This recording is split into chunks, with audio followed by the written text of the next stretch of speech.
যুগের মধ্যে, আরবের যুগে মক্কার কাফেরেরা রয়না বলে আমার নবীকে কটূক্তি করত। আজকে বাংলার জমিনে বাংলা ভাষাভাষী ডক্টর নামের বেয়াদবেরা আমার নবীকে রাখাল বলে সম্বোধন করে বেয়াদবি করতেছে, আছে না নাই? আর একটু জোরে বলে, আছে না নাই? এই মাহফিল তাদের জন্য যারা নবীকে রাখাল বলে সম্বোধন করে, তাদেরকে দেখিয়ে দেওয়ার জন্য নবী রাখাল ছিলেন না, বরং নবী ছিলেন উম্মতের জন্য জিম্মাদার। ঠিক কিনা বলেন না?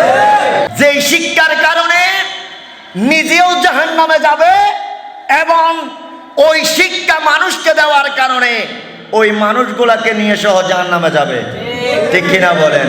শিক্ষিত অশিক্ষিত আমি বুঝি না, নবীর প্রেম যার অন্তরে নাই, সে বড় মুহাদ্দিস হলেও, মুফাসসির হলেও, সে বড় ফিকহবিদ হলেও নয়, সে যত বড় ডক্টর ডিগ্রিওয়ালা হোক না কেন, নামের আগে যদিও বা ডক্টর লেখা হয়, তার শিক্ষার কোনো দাম আছে?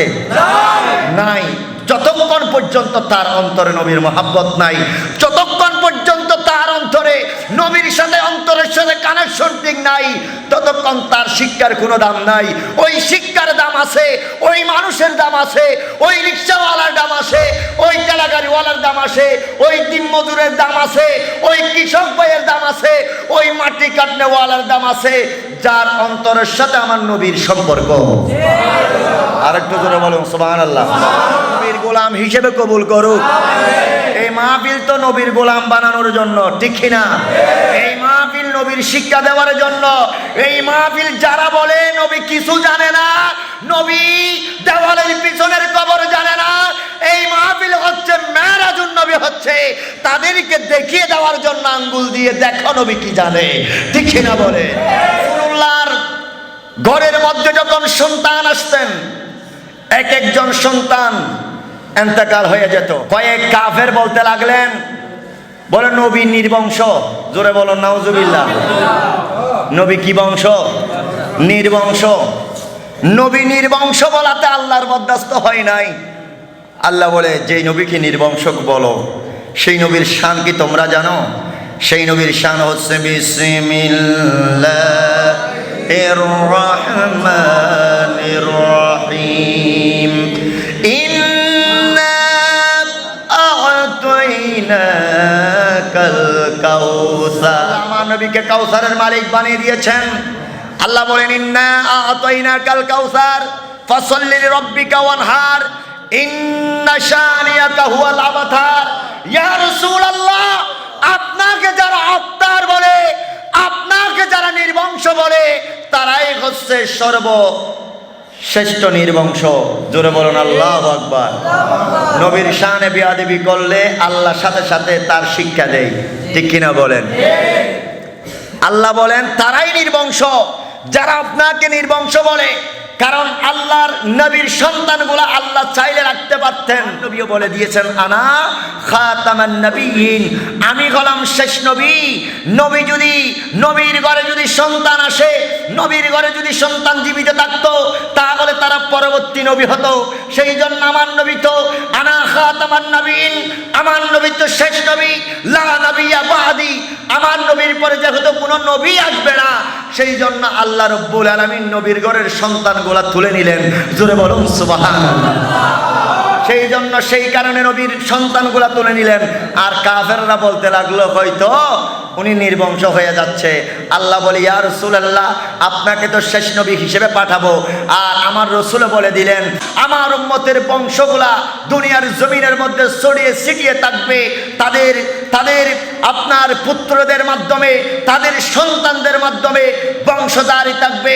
আর আমি রাসূলের বংশ জারি থাকবে। আমার কলিজার টুকরা ফাতেমাতুজ জোহরা রাদিয়াল্লাহু তাআলা আনহার দিক থেকে জোরে বলুন সুবহানাল্লাহ। আর একটু জোরে বলুন সুবহানাল্লাহ।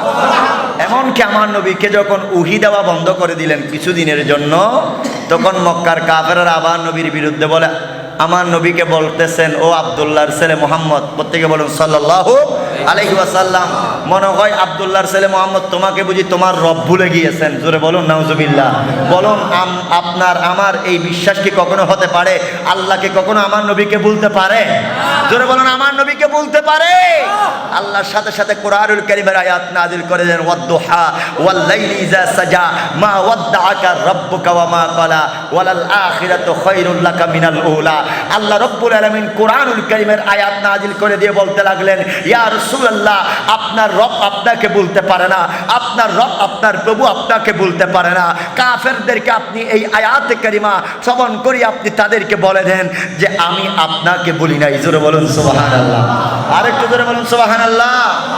আমি বলতে চেয়েছিলাম, একজন কৃষকও যদি হয়, একজন গরিবও যদি হয়, যার ভিতরে রাসূলুল্লাহর মহব্বত থাকবে, ওই রাসূলুল্লাহর মহব্বত করে নেওয়ালা রিকশাওয়ালা দুনিয়ার নবী বিদ্বেষী প্রফেসর ডক্টরের চাইতে কোটি কোটি গুণ আল্লাহর কাছে প্রিয় হয়ে যাবে। যেই রাখাল আজকে বাংলা ভাষাভাষীর মধ্যে রাখাল বলা হচ্ছে, এই রাখালটা আরবের সময় মক্কাবাসীরা, মক্কার কাফেররাও আমার নবীকে এই রাখাল আরবি ভাষার মধ্যে ডাকতো, খারাপ ভাষার মধ্যে আমার রাসূলকে ডাকতো রাইনা বলে। কি বলে? জোরে বলুন কি বলে? রাইনা। আরবি ভাষাভাষীরা রাইনা বলতো, কারণ তারা ডাকতেন নবীকে হেয় প্রতিপন্ন করে, গালি সম্বোধন করে, নবীকে কাটো করার জন্য রাইনা বলতো। জোরে বলুন নাউজুবিল্লাহ। আরেকটু জোরে বলুন নাউজুবিল্লাহ। সেই যুগের মধ্যে, আরবের যুগে মক্কার কাফেরেরা রাইনা বলে আমার নবীকে কটূক্তি করত। আজকে বাংলার জমিনে বাংলা ভাষাভাষী ডক্টর নামের বেয়াদবেরা আমার নবীকে রাখাল বলে সম্বোধন করে বেয়াদবি করতে চাচ্ছে না নাই? এইরকম শব্দ আমার নবীর শানে যারা ব্যবহার করে, তারা কখনো মুমিন মুত্তাকি ঈমানদার হতে পারে? কখনো পারে না। কারণ নবীর শানে কিভাবে ব্যবহার করবে সেটা আল্লাহ রাব্বুল আলামিন ১৫০০ বছর পূর্বে আল্লাহ কোরআনুল কারীমের মধ্যে ঈমানদারদেরকে সলিউশন দিয়ে দিয়েছেন। নবীকে তোমরা কিভাবে ডাকবে, নবীকে তোমরা কিভাবে সম্বোধন করবে, উচ্চস্বরে বলুন সুবহানাল্লাহ। আমার মুরব্বী বাবারা, যুবক মায়েরা, আল্লাহ রাব্বুল আলামিন কোরআনুল কারীমের মধ্যে এলান দিচ্ছেন আমার রাসূলকে রাইনা বলার কারণে আল্লাহ রাব্বুল আলামিন বরদাস্ত করতে পারে নাই। আল্লাহ রাব্বুল আলামিন বরদাস্ত করতে না পেরে আল্লাহ রাব্বুল আলামিন কিয়ামত পর্যন্ত যত মুমিন মুত্তাকি আসবে প্রত্যেককে শিক্ষা দেওয়ার জন্য আল্লাহ রাব্বুল আলামিন কোরআনুল কারীমের আয়াত নাযিল করে নবীর কদমের মধ্যে রাসূলুল্লাহকে ঈমানদারদেরকে সতর্ক করে দেওয়ার জন্য বলে দিলেন। আল্লাহ রাব্বুল আলামিন কোরআনুল কারীমের মধ্যে এলান দিচ্ছেন, বিসমিল্লাহির রহমানির রহিম,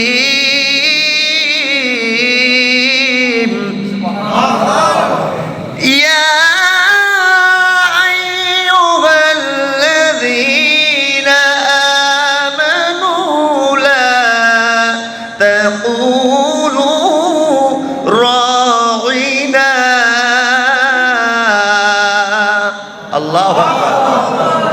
আল্লাহ রাব্বুল আলামিন বলতেছেন, ইয়া আইয়ুহাল্লাযীনা আমানু, হে ঈমানদাররা, লা তাকুলু রাইনা, তোমরা আমার নবীকে রাইনা বলিও না। এটা কাফেররা আমার নবীকে রাইনা বলে, আমার নবীকে রাখাল বলে, আমার নবীকে নবী অপছন্দনীয় হয় এরকম শব্দ ইউজ করে তারা রাইনা বলে। ইয়া ঈমানদার ও ঈমানওয়ালো, যারা ঈমান এনেছো, তোমাদের ঈমান ধ্বংস হয়ে যাবে যদি তোমরা কাফেরদের মতো নবীকে রাখাল বলো, রাইনা বলো। লা তাকুলু রাইনা, তোমরা আমার নবীকে রাইনা বলিও না, তোমরা আমার নবীকে রাইনা বলিও না। ইয়া বানি তালা, আমরা আপনার নবীকে কি বলে ডাকবো? আল্লাহ রাব্বুল আলামিন বলেন, আপনার আমার নবীকে ডাকার জন্য কিভাবে সম্বোধন করবে সেটা আল্লাহ রাব্বুল আলামিন বলে দিলেন। ওয়া কুলু যুরনা ওয়াসমাউ ওয়ালিল কাফিরিনা আযাবুন আলীম। আল্লাহ রাব্বুল আলামিন বলতেছেন, ও ঈমানদারেরা, তোমরা আমার নবীকে ডাকো এভাবে, ওয়া কুলু যুরনা, ইয়া রাসূলুল্লাহ রাসূলুল্লাহ, আকা ইয়া হাবিবাল্লাহ, আপনি একটু আমাদের দিকে মায়ার নজর দিয়ে তাকান। সুবহানাল্লাহ। আর একটু জোরে বলুন সুবহানাল্লাহ। নবীকে ডাকতে গেলে ইয়া রাসূলুল্লাহ ডাকতে হবে, ইয়া হাবিবাল্লাহ, আকা ইয়া রাহমাতাল লিল আলামিন। ও ঈমানদারেরা, ওয়াকুল উনজুরনা, তোমরা আমার নবীকে বলো, ওয়াকুল উনজুরনা ইয়া রাসূলুল্লাহ, আকা ইয়া হাবিবাল্লাহ, আপনি একটু দয়ার নজরে আমাদের দিকে তাকান। জোরে বলুন সুবহানাল্লাহ। তাহলে নবীর শানে বেয়াদবি করা যাবে? জোরে বলুন যাবে? নবীর শানে কথা বলতে, নবীর সাথে কথা বলতে হুঁশিয়ারে কথা বলা লাগবে, না হলে ঈমানদার বেঈমানে পরিণত হবে, ঈমানদার কাফেরে পরিণত হবে। উচ্চস্বরে বলুন ঠিক কিনা? আর একটু জোরে বলুন ঠিক কিনা?